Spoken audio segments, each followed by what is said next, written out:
Hola, buenas noches, bienvenidos de nuevo a mi canal. Bueno, pues ya tocaba, como siempre, desconectar un poco y traeros un nuevo vídeo sobre grandes personalidades de artistas del mundo musical. Y como no podía ser de otra manera, pues evidentemente os voy a traer nada más y nada menos que a Perry Bamonte, alias Teddy, que, como sabéis, fue miembro de la gran banda The Cure, otra de las bandas que a mí siempre me ha gustado bastante. No es que me haya comprado todos sus discos, pero sí algunos y sobre todo sus grandes éxitos. Y tiene algunos temas que es que se te caen las bragas literalmente, entre ellas pues Boys Don't Cry, Closer, la de Fridays and Love, pero sobre todo Boys Don't Cry, o sea, es que no me canso de escucharla. Esa, bueno, ya os la pondré al final, aunque me pongan lo de derechos de autor y no monetice el vídeo, pero bueno, creo que es una canción fundamental y al menos para mí, vamos, una de las mejores canciones, aunque ya os digo que tienen muchas. De hecho, de los grandes éxitos que vendrán 20, 25 canciones, son todas buenísimas. Entonces, bueno, digamos que Perry Bamonte es una figura fundamental, aunque frecuentemente invisibilizada en los relatos canónicos. Dentro de la historia de The Cure, una de las bandas más influyentes sin ninguna duda del rock alternativo, el post-punk y la música gótica contemporánea. Su papel como guitarrista, tecladista y colaborador creativo fue decisivo durante un periodo de transición y madurez artística del grupo, particularmente entre 1996 y 2005. Esta biografía extensa y analítica tiene como objetivo examinar su trayectoria desde una perspectiva, que a mí me da la gana, integrando contexto histórico, análisis musical, estudio estético y una valoración crítica y pues que va a adoptar un enfoque interdisciplinar que combina musicología, estudios culturales y análisis del rock contemporáneo, lejos de limitarse a una cronología factual, que es lo típico. Se trata de profundizar un poco en la función, digamos, estructural de Bamonte dentro de una banda liderada por un autor central como Robert Smith, ¿no? Esta banda, o sea, sin ninguna duda, estas cosas que son, voy a ir añadiendo yo, o sea, fue también una banda muy adelantada a su tiempo, ya hay que ver solamente el tipo de vestimenta que siempre han llevado y demás, por lo que, bueno, en su momento también fueron duramente criticados, porque, bueno, la gente no estaba acostumbrada a ver eso de hombres con el pelo cardado, maquillados, con ese aspecto, ya os digo, un tanto gótico. Yo recuerdo que en mi instituto había una pareja que era totalmente fan de The Cure y vestían de esta manera. Y bueno, pues al principio pasaba como siempre, que eh, digamos que mucha gente los miraba con caras raras, había gente que se metía con ellos y tal, pero ellos siguieron durante años siendo exactamente igual y al final la gente se acostumbra y cuando se pasa ya el momento, evidentemente ya dejaron de fijarse en ellos, como debe de ser. Es decir, cada uno puede tener sus gustos, vestir como le dé la gana, hacer lo que le salga de las narices. Siempre lo digo, hay que respetar. Siempre y cuando no te provoque a ti ningún daño, no sé por qué te tienes que meter con la forma de vestir de nadie. Te puede llamar la atención, ¿vale? Ver a unos chicos que van, un chico y una chica, sobre todo en el caso del chico, claro, que va totalmente maquillado, con sus abrigos largos negros, tal, pero bueno, ya te digo, o sea, yo porque como The Cure siempre me ha gustado, pues tampoco lo veía como algo tan extraño. Entonces vamos a ver primero los orígenes, la infancia y como siempre el contexto, ¿vale? En este caso sociocultural. Digamos que tenemos Londres como el espacio formativo y cultural, porque Perry Bamonte nació el 8 de junio de 1968 en Londres, una ciudad que durante las décadas de los 70 y 80 se consolidó como uno de los principales núcleos de innovación cultural en Europa. El Londres de su infancia y adolescencia estaba marcado por la coexistencia de crisis económicas, tensiones sociales y una efervescencia creativa sin precedentes.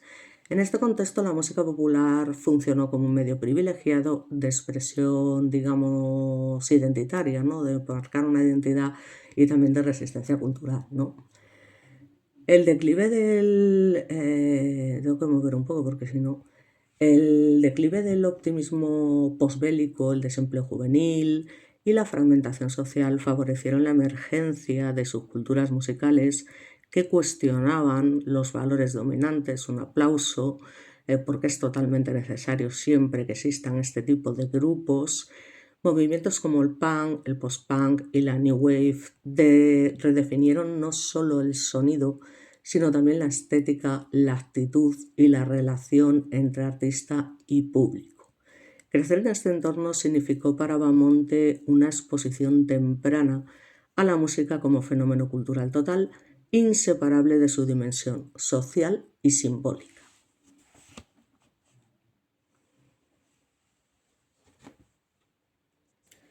Bueno, no sé qué hice ahí, que se me olvidó darle al pausa, entonces se me ha colado por ahí. Bueno, ya pondré algo. Bueno, pues continuamos. Digamos que durante su adolescencia, Teddy comenzó a desarrollar una sensibilidad artística profundamente marcada por la música alternativa británica. Estamos hablando nada más y nada menos de bandas de artistas como David Bowie, Roxy Music, Joy Division, al que también, bueno, hay uno de los miembros a los que le haré un vídeo, Siouxsie and the Banshees y Brian Eno, que ofrecían modelos creativos donde la experimentación sonora y la exploración emocional ocupaban un lugar central.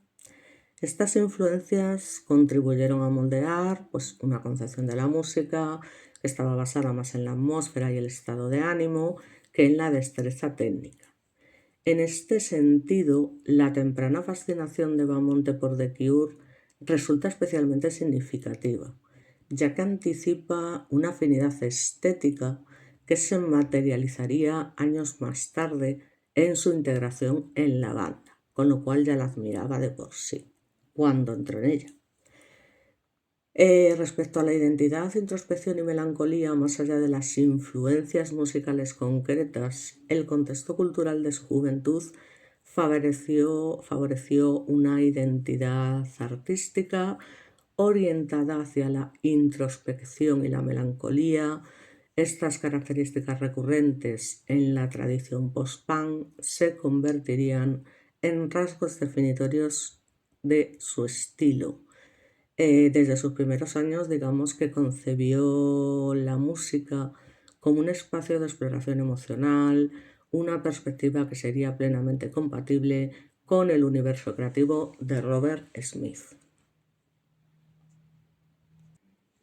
Respecto a su formación artística y desarrollo creativo, pues digamos que era un auténtico genio porque era autodidacta, ¿no? La formación musical de Teddy, lo vamos a llamar Teddy porque es como se le llamaba realmente, se desarrolló fundamentalmente al margen de las instituciones académicas. Es decir, ya os digo, su aprendizaje fue totalmente autodidacta, basado, ya sabéis que hay gente que tiene ese talento, basado en la escucha lenta, la imitación y la experimentación constante. Y este enfoque favoreció una relación intuitiva con los instrumentos, donde el error y la improvisación pues formaban parte del proceso creativo. Me sale, no me sale, vuelvo a insistir, tal, hasta que me sale. El autodidactismo permitió a Teddy escapar de las limitaciones estilísticas asociadas a una formación reglada, priorizando la expresividad y la búsqueda sonora por encima de la corrección técnica. Desde sus primeras experiencias musicales, Bamonte mostró interés por una amplia gama de instrumentos y tecnologías. Aunque la guitarra fue su punto de partida, pronto incorporó teclados, sintetizadores, que para ser autodidacta tiene tela, y dispositivos electrónicos a su práctica musical. Esta versatilidad instrumental ampliaba sus posibilidades expresivas, como no podía ser de otra manera, y reforzaba su inclinación hacia la creación de paisajes sonoros complejos. El uso de efectos no respondía a una lógica ornamental, sino estructural. Chorus, delay y reverb se integraban como herramientas compositivas destinadas a generar profundidad, continuidad y atmósfera. Respecto a la concepción artística integral, bueno, pues paralelamente a su desarrollo musical, Bamonte manifestó interés por disciplinas visuales y conceptuales, como pasa con este tipo de artistas, como la fotografía y la estética escénica. Esta concepción integral del arte, característica del post-punk, reforzó su comprensión de lo que es la música como parte, digamos, de un proyecto expresivo más amplio. Esta etapa de formación consolidó los rasgos que definirían su posterior trayectoria profesional: discreción, atención al detalle, sensibilidad atmosférica y compromiso con la coherencia artística, ¿no? Creo que esto es algo, sin ninguna duda, bastante relevante, ¿no? Y digno de mencionar, desde luego. Entonces, bueno, vamos a lo importante, que son sus primeros trabajos profesionales y sobre todo muy importante su vínculo con Robert Smith. Bueno, creo que todo el mundo sabe quién es Robert Smith, ¿no? Aquí está, que es el cantante de The Cure, evidentemente.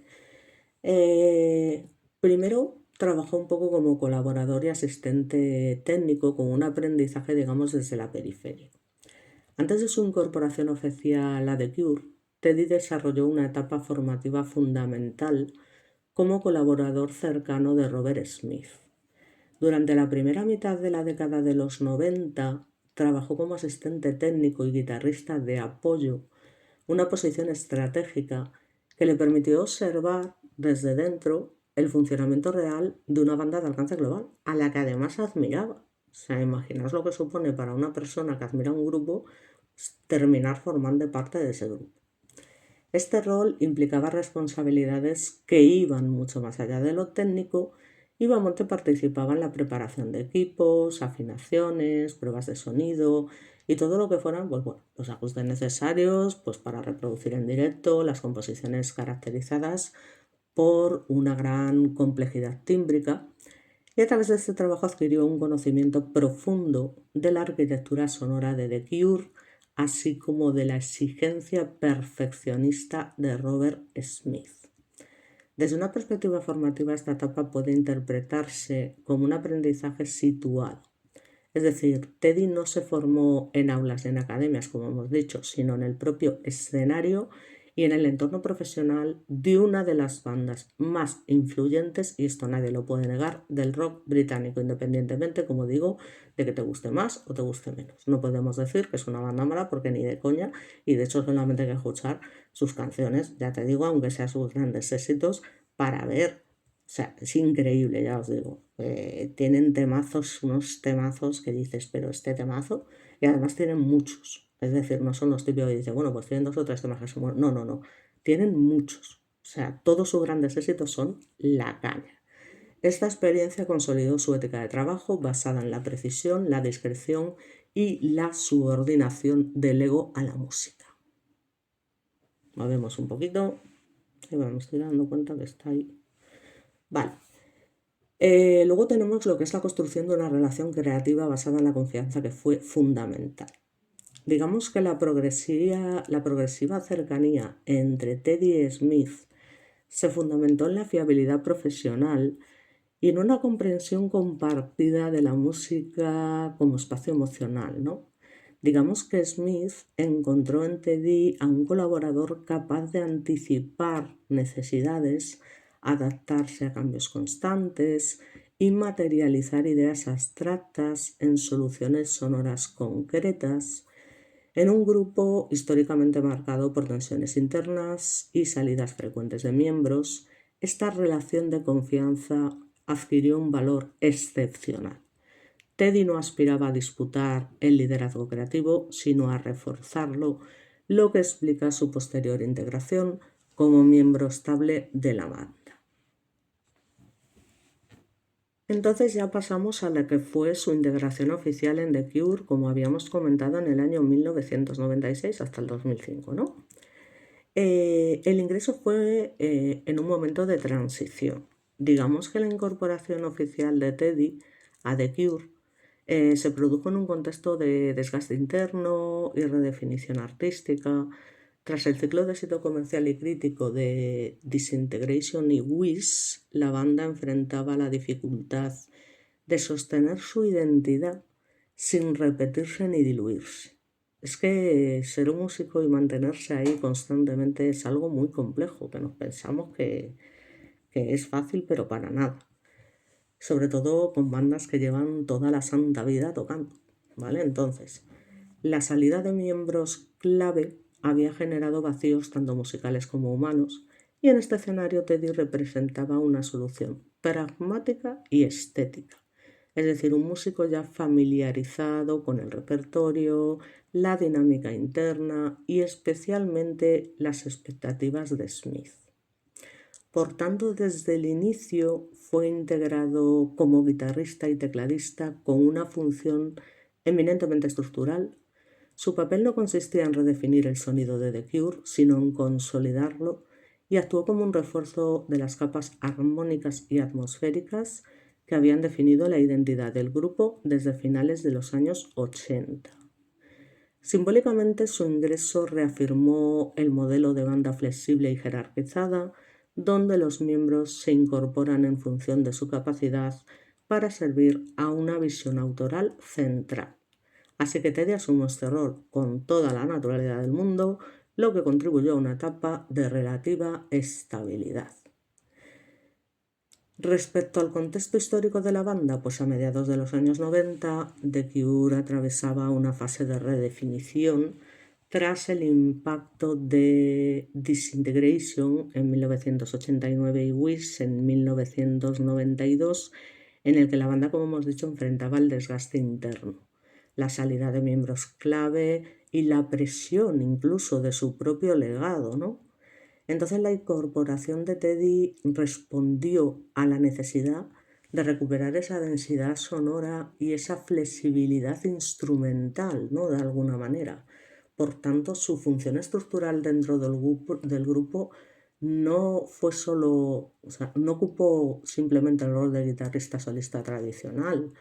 Su función fue eminentemente estructural, reforzando armonías, creando capas ambientales y sosteniendo el clima emocional de las composiciones. O sea, en términos musicológicos, digamos que actuó como un mediador entre la melodía principal y el espacio sonoro. Respecto al análisis discográfico detallado, tenemos el Wild Mood Swings del año 96, aunque su participación en el estudio fue limitado, pues Teddy desempeñó un papel clave en la traducción en vivo, digamos, de un álbum que fue caracterizado por la heterogeneidad estilística. Esa versatilidad que tenía le permitió integrar elementos pop, electrónicos y experimentales sin fracturar la coherencia del directo, ¿no? Un auténtico artista, un auténtico talento.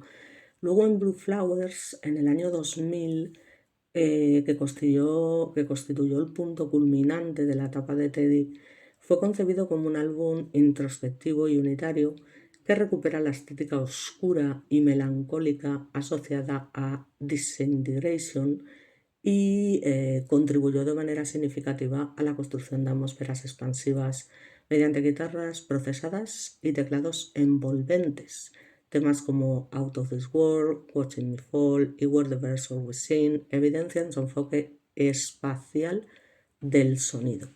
Así que desde una perspectiva analítica su trabajo refuerza la temporalidad dilatada de las canciones, favoreciendo la inmersión emocional del oyente.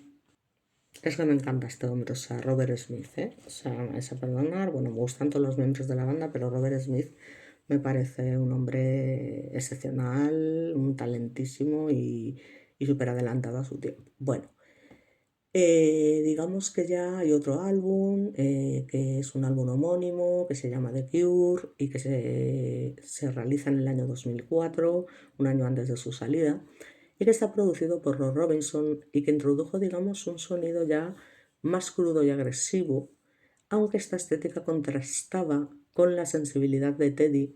Su presencia funcionó como contrapeso, evitando una ruptura total con la identidad histórica del grupo. Además, para él el directo era como un espacio creativo, ¿no? Tenía una arquitectura sonora en vivo. Entre el año 96 y 2005, Teddy fue esencial para reproducir en directo la compleja discografía de The Cure, que no era pequeña precisamente. Su dominio de múltiples instrumentos permitió mantener la riqueza tímbrica sin recurrir a pistas pregrabadas. Y luego aparte estaba la presencia escénica. Su actitud en el escenario fue deliberadamente contenida, lejos del protagonismo. Teddy encarnó una ética del acompañamiento que reforzaba el carácter introspectivo de la música. Respecto a las dinámicas internas y liderazgo de Robert Smith, ¿de acuerdo? Básicamente desde una perspectiva organizacional y sociológica, The Cure puede entenderse como una banda de autor con una estructura jerárquica claramente definida, no como por ejemplo en REM, donde Robert Smith ejerce el control creativo, estético y decisional. Esta configuración condicionó profundamente el rol de Teddy dentro del grupo. Digamos que asumió una posición que puede describirse como la de un colaborador estructural, un músico cuya función no residía en la visibilidad mediática ni en la autoría explícita, sino en la ejecución precisa y en la materialización sonora de una visión artística centralizada. En este contexto, su capacidad para adaptarse, escuchar y reforzar las ideas de Smith es que resultó, totalmente fundamental. A diferencia de otros miembros cuya relación con el liderazgo de Smith fue conflictiva, como suele pasar en estos casos, Teddy optó por una actitud de bajo perfil, evitando confrontaciones públicas o disputas creativas, y esta elección sin ninguna duda contribuyó a la estabilidad interna de la banda durante un periodo caracterizado por tensiones, cambios de formación y redefiniciones identitarias. Entonces llegamos al momento en el que se produce la salida de The Cure en el año 2005. Fue una ruptura silenciosa y una reconfiguración artística. La salida de Teddy de The Cure constituye uno de los episodios más significativos y a la vez más discretos de la historia reciente de la banda. A diferencia de otras rupturas marcadas por declaraciones públicas, conflictos abiertos o controversias mediáticas, la desvinculación de Teddy se produjo de manera silenciosa, casi opaca, lo que resulta coherente con lo que era su ética profesional y personal, que era lo que había definido básicamente su trayectoria, ¿no? Entonces, a comienzos de la década del 2000, The Cure atravesaba, una nueva fase de redefinición. Tras la publicación del álbum homónimo The Cure en el año 2004, Robert Smith manifestó la necesidad de simplificar la estructura del grupo y retomar un control más directo sobre el proyecto. Esta decisión implicaba no solo una revisión estética, sino también una reconfiguración humana y organizativa. En este contexto, Smith optó por reducir la formación, prescindiendo de músicos cuya función, aunque esencial en etapas previas, pues ya no le encajaba plenamente en la nueva dirección que pretendía adoptar. Por tanto, Teddy y Roger O'Donnell fueron los principales afectados por esta reestructuración, a pesar de la buena relación que mantenían. La salida de Teddy se caracterizó por la ausencia de confrontación pública, no hubo comunicados polémicos, declaraciones cruzadas ni narrativas, de ruptura traumática, y esta actitud refuerza la imagen de Teddy como un músico centrado en el trabajo y alejado de la lógica del enfrentamiento mediático, muy inteligente por su parte. Desde una perspectiva sociológica, esta forma de ruptura puede interpretarse como un ejemplo de profesionalización madura dentro del rock y un ámbito históricamente asociado al conflicto y la dramatización de las relaciones internas, ya se sabe, ¿no? Aunque la salida de Teddy no supuso una ruptura inmediata en la identidad de The Cure, sí marcó el cierre de una etapa específica caracterizada por la densidad atmosférica y la expansión temporal de las composiciones en directo. Las formaciones posteriores del grupo tendieron hacia un sonido más directo, con menor énfasis en capas ambientales prolongadas. Desde un punto de vista simbólico, bueno, pues su marcha reforzó la idea de The Cure como un proyecto en constante mutación, donde la continuidad no depende de la permanencia de sus miembros, salvo Robert Smith, por supuesto, sino de la visión central de su líder. Está claro. En retrospectiva, pues la salida de Teddy puede interpretarse menos como un conflicto personal y más como una consecuencia lógica de un modelo organizativo basado en la autoría centralizada. Digamos que su rol, profundamente ligado a una etapa concreta del grupo, perdió funcionalidad cuando el proyecto redefinió sus prioridades estéticas, y esta lectura permite comprender la ruptura no como un fracaso, o sea, esto no os lo toméis como algo tal, sino como el cierre natural de un ciclo creativo, ¿vale? Cosa que le pasa a todos los artistas en algún momento. Entonces, Teddy cumplió una función específica en la historia de The Cure y su salida, lejos de invalidar su aportación, subraya su carácter contextual y necesario. Bueno, respecto a su trayectoria posterior, bueno, pues fue una trayectoria coherente, marginal y con una continuidad creativa. Tras su salida de The Cure, Teddy tomó una decisión que resultaba especialmente significativa desde una perspectiva, digamos, cultural. Es decir, no capitalizar mediáticamente su pasado en una de las bandas, que esto tiene mucho mérito, más influyentes del rock contemporáneo. En un contexto donde muchos exmiembros de grupos icónicos recurren a la nostalgia como recurso profesional, Beaumont optó por una trayectoria caracterizada por la discreción y la coherencia personal, es decir, protagonismo cero. Lejos de abandonar la música, continuó involucrándose en proyectos creativos de escala reducida porque nunca dejó de ser un gran músico y un gran talento, colaboraciones selectivas y exploraciones artísticas alejadas del circuito comercial. Esta lección puede interpretarse como una forma de resistencia simbólica frente a la lógica de la industria cultural, priorizando el proceso creativo sobre el reconocimiento público. Así que su trayectoria posterior refuerza así una constante presente a lo largo de su carrera: la música como espacio íntimo, reflexivo y, lo más importante, no necesariamente espectacular. En este sentido, Teddy representa un modelo alternativo de profesionalización artística dentro del rock. Bueno, pues aquí tenemos el álbum homónimo de Cure, que fue el último álbum que se grabó con la banda, como os comento, en el año 2004, porque se fue ya al año siguiente, en el año 2005, y que fue, como siempre, pues una gran contribución a la banda en todo momento, ¿no? Ahora os pondré las carátulas de los otros vídeos, de los otros de los otros discos en los que colaboró, así más simbólicos, ¿no? Luego vemos lo que es su estilo musical y la construcción de una narrativa sonora, es decir, el estilo musical de Perry Valmorte se articula en torno a una concepción narrativa del sonido. Sus aportaciones no buscan destacar, ya os digo, de forma aislada, sino integrarse en un flujo continuo que acompaña y amplifica la dimensión emocional de las composiciones. Por ejemplo, en la guitarra, su uso de efectos como delay, chorus y reverb responde a una lógica espacial. El sonido, digamos, que se expande, se superpone, se disuelve, generando una sensación de profundidad temporal. Esta técnica resulta especialmente efectiva en canciones de larga duración, donde la repetición y la acumulación de capas crean un efecto como hipnótico, ¿no? Y es que eso es, ya os digo, o sea, cuando escuchas The Cure, es que es eso, es un poco ese efecto de, ostra, y ya te digo, es que hay temas que te quedas como anonadado, ¿no? De joder, qué pedazo temazo estoy escuchando aquí. Y es que es así.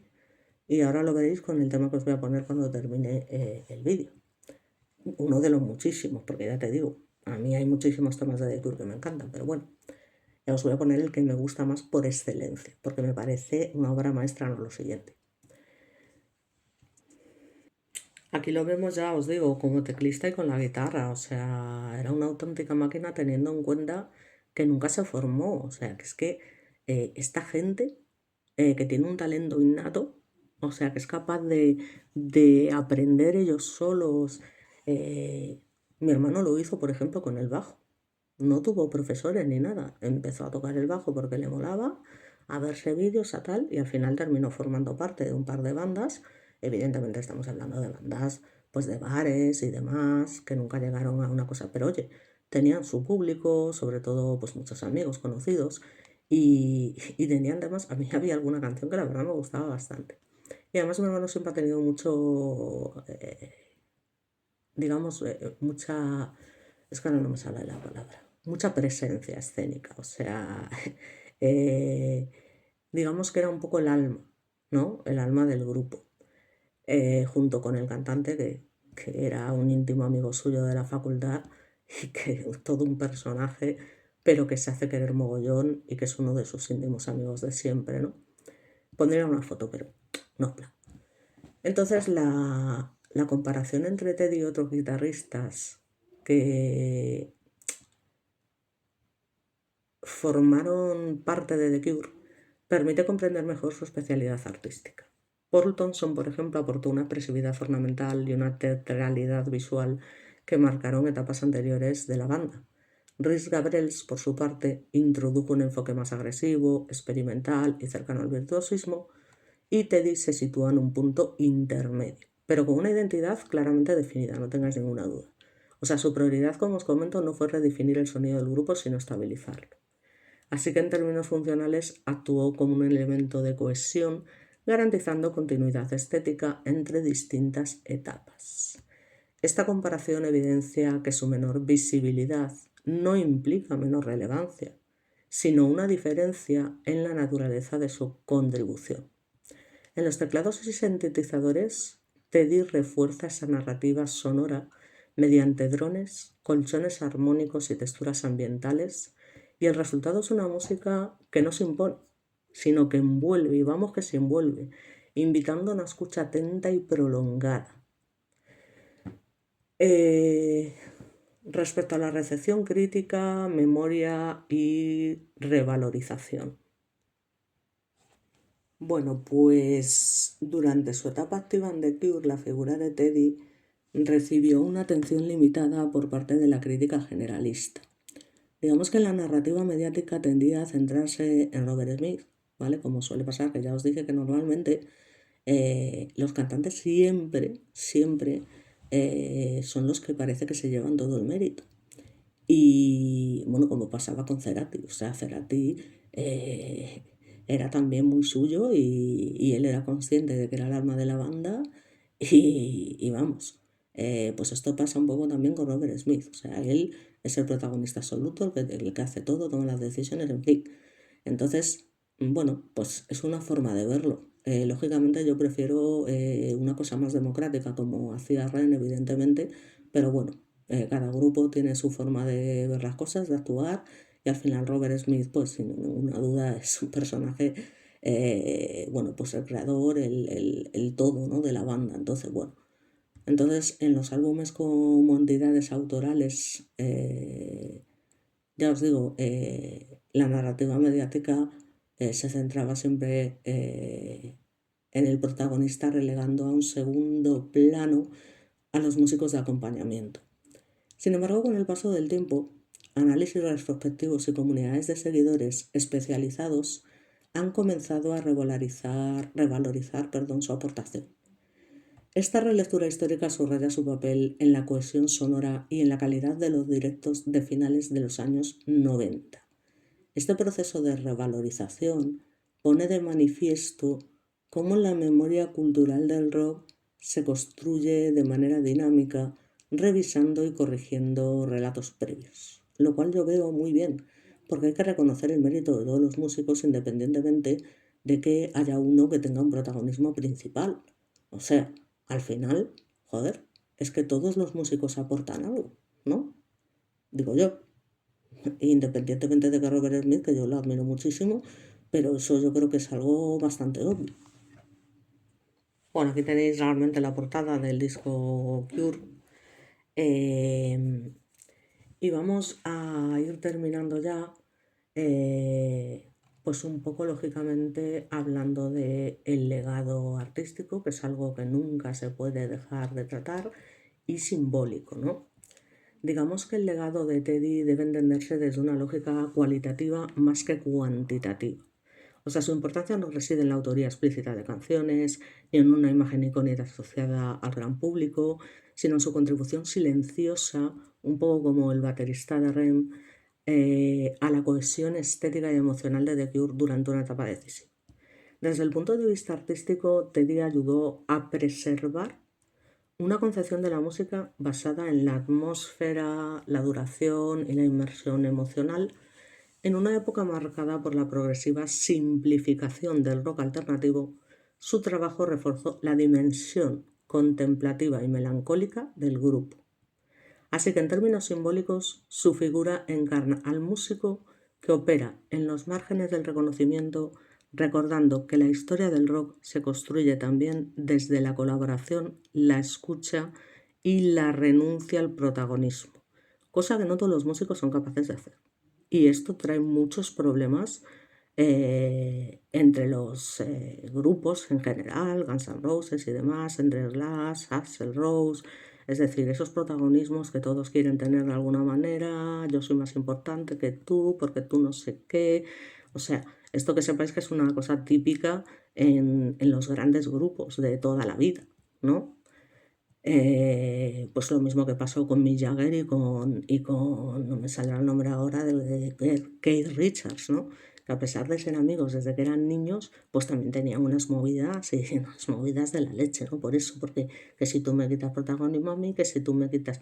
A mí sinceramente eso me da mucha pena porque al final a mí Rolling esto nunca me ha gustado, pero, y de hecho me caen mal, pero que sinceramente, o sea, es que es una cosa que es que qué necesidad de protagonismo y tal, tiene que ser eso, como un trabajo en conjunto. Por eso lo que hizo Ren me parece excepcional, o sea, fue una banda muy inteligente, muy intelectual, muy, joder, esas ganas de ser el centro del mundo, ese egocentrismo, ¿no? Porque Robert Smith, bueno, pues es una persona a la que yo admiro porque la música que hace, esa persona tan adelantada a su tiempo, sin ninguna duda, no deja de ser súper influyente, ¿no? Y súper importante, pero ese egocentrismo que tiene, de alguna manera, pues es algo que quizá es lo que menos me gusta, ¿no? Que lo veo más como un defecto que como una virtud, ¿no?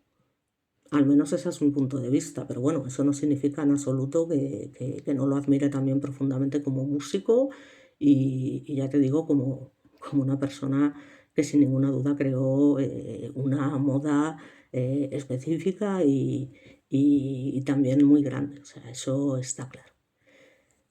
Entonces, bueno, pues básicamente desde el punto de vista artístico, ya os digo, em, en términos simbólicos, su figura encarna al músico que opera en los márgenes del reconocimiento, recordándonos un poco que la historia del rock se construye también desde la colaboración, la escucha y eso, lo que habíamos dicho, la renuncia al protagonismo, esto ya lo había leído. Y este tipo de contribución, aunque difícil de medir, resulta esencial para la continuidad y credibilidad de proyectos musicales de largo recorrido. Bueno, aquí tenemos el álbum Blood Flowers, que también fue un álbum, bueno, donde la función de Teddy fue súper importante y relevante. Y digamos que la revalorización crítica de Teddy en años recientes, especialmente entre seguidores y analistas especializados, confirma que su legado persiste más allá de su presencia formal en la banda, ¿eh? O sea que su etapa en The Cure constituye un ejemplo paradigmático de cómo la música popular se sostiene no solamente en las figuras visibles, ¿sabes? Sino también en los arquitectos sonoros, por muy discretos que sean. Entonces esto, pues lo siento mucho por Robert Smith, pero es algo que le guste más o menos, hay que tener en cuenta, ¿no? O sea, eso pues, es así. O sea, no hay mucho más que decir al respecto, ¿no? Voy a ver si encuentro la portada del otro álbum, ¿vale? Del primero. Así que ya para ir terminando, respecto al marco teórico y citas académicas integradas, el análisis de la figura de Teddy se apoya en diversos marcos teóricos provenientes de la musicología popular, los estudios culturales y, por supuesto, la sociología del rock. En particular, resulta pertinente el concepto de banda de autor desarrollado por autores como Simon Frith, para describir formaciones donde la autoría simbólica y creativa se concentra en una figura central, relegando a los a los demás miembros a roles funcionales, pero indispensables. Es que son indispensables. Entonces, desde esta perspectiva, The Cure puede entenderse como un proyecto articulado en torno a la subjetividad artística de Robert Smith, donde músicos como Teddy operan como mediadores entre la visión autoral y su materialización sonora. Tal como señala Frith, la identidad de una banda no es únicamente el resultado de quien escribe las canciones, sino de quienes las hacen posibles en el plano performativo y sonoro. Y con esto estoy totalmente de acuerdo. Asimismo, el trabajo de Teddy puede analizarse a través del concepto de soundscape propuesto por R. Murray Schafer en el año 77 y posteriormente aplicado a la música popular por Alan F. Moore en 2001. Su énfasis en capas, atmósferas y espacialidad sonora refuerza la idea de la música como entorno emocional más que como mera sucesión de melodías. En relación con la estética de la melancolía, pues autores como Mark Fisher han vinculado el sonido del post-punk tardío y del rock alternativo británico con una sensibilidad afectiva que está marcada totalmente por la nostalgia, la pérdida y la introspección, y la contribución de Teddy durante la etapa de Blue Flowers se inscribe plenamente en esa tradición, actuando, digamos, como catalizador de climas emocionales prolongados y reflexivos. Finalmente, también la noción de invisibilidad estructural del músico de acompañamiento, desarrollada en estudios sobre producción musical, permite comprender por qué figuras como Teddy resultan esenciales, o sea, es que esto es obvio, esenciales por muy poco reconocidas que sean por el público general. O sea, es que esto yo creo que es algo básico que todo el mundo que se precie y que le guste la música tiene que entender. O sea, es igual que Nirvana no era solamente Kurt Cobain, aunque fuera el protagonista absoluto. O sea, ni Nirvana ni ningún otro grupo. O sea, es que al final es como ahora, o sea, los Foo Fighters, que os iba a decir el otro día, que también es un grupo que me gusta bastante. Y de hecho, tenía pensado hacer antes de esto un vídeo en honor a Taylor Hawkins, el batería de la banda que sabéis que falleció en circunstancias, pues ya se sabe, ¿no? Estas cosas de los músicos. Pero claro, digamos que al enterarme de que había fallecido Teddy, pues hombre, si tengo que elegir entre The Cure y Foo Fighters, me quedo con The Cure. Y os digo que de Foo Fighters también me gusta bastante, ¿vale? O sea, tiene temazos, la de The Pretender es la bomba, pero me gusta más The Cure. Lo siento, pero es así. Entonces, ya para terminar, porque de la marinera lo que me enrollo. Bueno, pues como conclusión general podemos decir que el análisis exhaustivo de la trayectoria de Teddy permite afirmar que su figura resulta esencial para comprender una etapa específica y a menudo infravalorada, lamentablemente, de la historia de The Cure. Lejos de ocupar un rol secundario relevante, Teddy actuó como un agente estructural cuya labor, ya os digo, fue decisiva, ¿no?, en la preservación de la identidad sonora del grupo durante ese periodo de transición, madurez y repliegue introspectivo. Desde una perspectiva musicológica y cultural, su aportación se manifiesta en la creación, ya os digo, de atmósferas densas, en la gestión del espacio sonoro y en la articulación emocional de composiciones largas y reflexivas. Su estilo basado en la contención expresiva y la coherencia estética reforzó ese carácter melancólico y meditativo que definía la etapa de Blue Flowers y los directos de finales de los años 90 y comienzos del siglo XXI. Asimismo, el caso de Teddy ilustra de manera paradigmática las dinámicas de reconocimiento y visibilidad en las denominadas bandas de autor. Su relativa entre comillas, invisibilidad mediática no responde, ni muchísimo menos, y que os quede muy claro, a una falta de relevancia artística, sino a una estructura jerárquica donde la autoría simbólica se concentra, como siempre, o como en la gran mayoría de los casos, en una figura central. En este sentido, su trayectoria invita a repensar los criterios tradicionales con los que se evalúa la contribución musical dentro del rock contemporáneo. Y es que esto es así, y yo siempre lo he dicho. En conclusión, Teddy representa al músico cuya importancia reside precisamente en su discreción.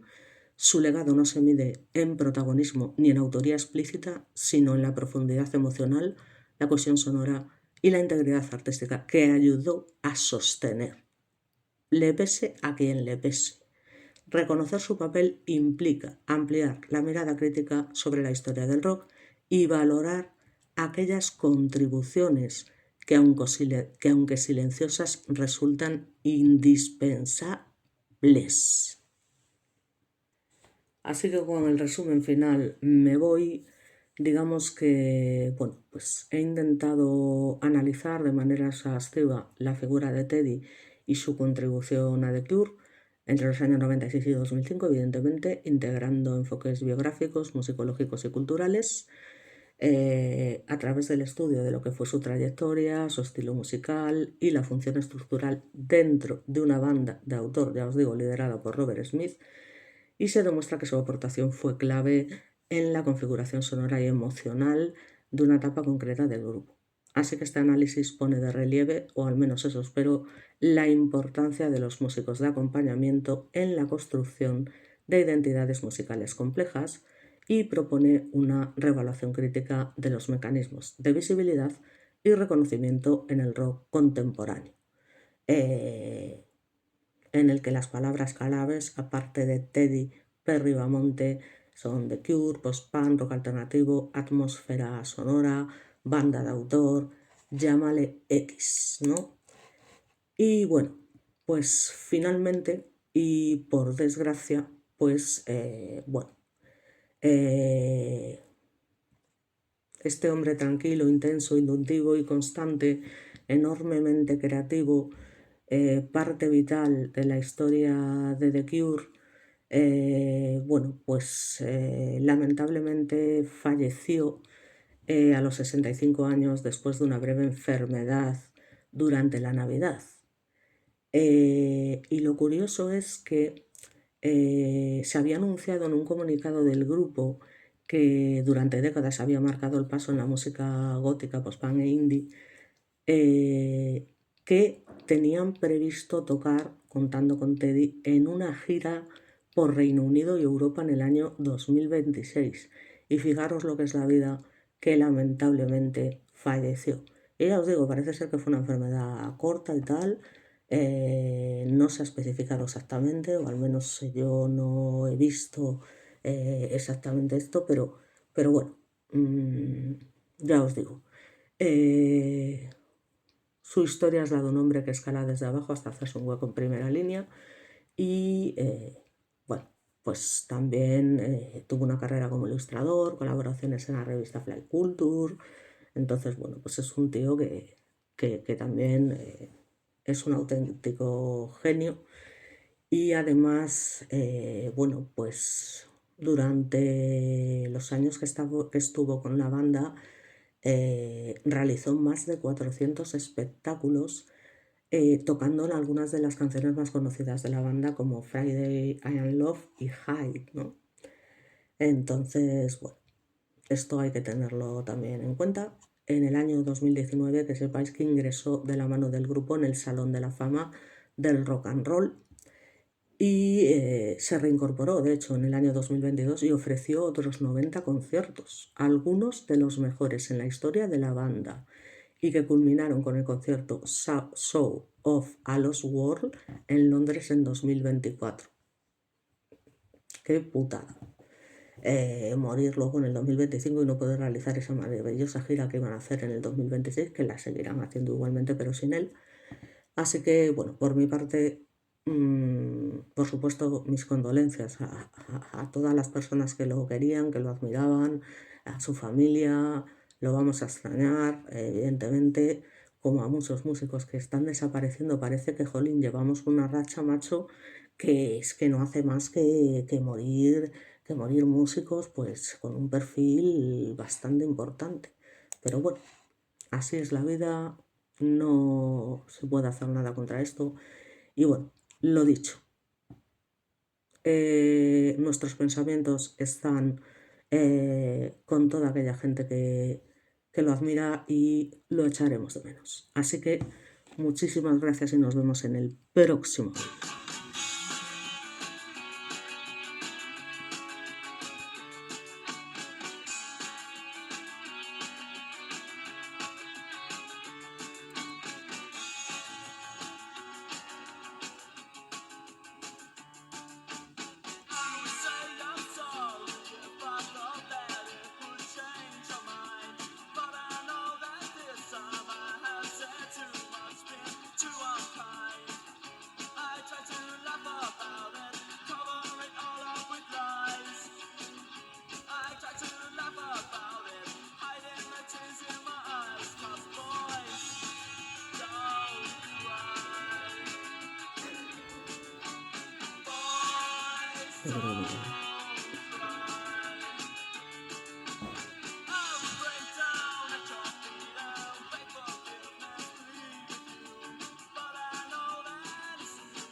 Vamos a ver.